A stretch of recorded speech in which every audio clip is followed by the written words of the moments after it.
Thank you for joining us. I'm Deborah Knapp. The coronavirus death toll is growing in Bexar County as the number of cases reaches triple digits.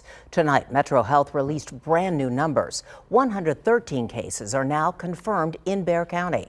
That includes 5 deaths. 39 cases are through community spread. These increases come as more people are getting tested.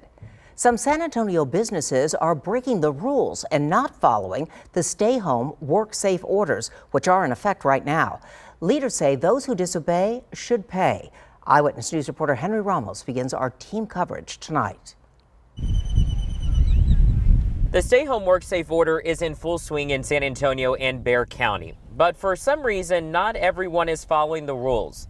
There is a word that perfectly describes the people who are flouting this order. The word is unethical.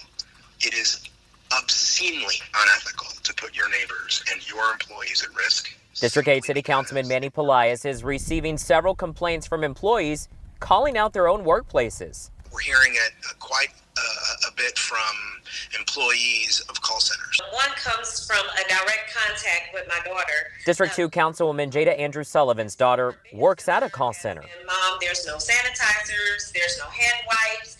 We're sitting like right next to each other. It's cubicle style, so there's no 6-foot distance between them, no distancing at all.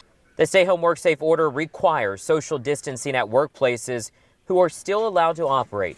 These council members say enough is enough. The first time you educate, the second time you give a warning, the third time we might need to take a little bit different extreme to help you understand what this really means. Do I believe that we should start enforcing this and, penalizing people who are, especially the larger employers who are breaking the rules? Absolutely, and they should start expecting that. Henry joins us live downtown. Henry, when will officials start citing businesses? Immediately, Deborah. Councilman Pelaez says these businesses will not get away with breaking the rules. The city manager today saying that they will issue citations, but again, first, they want to educate. And we checked in with the city, and as of yesterday, it had reviewed 160 violations, but get this, issued 0 citations. And that was as of yesterday. Reporting live downtown, Henry Ramos, KENS 5 Eyewitness News.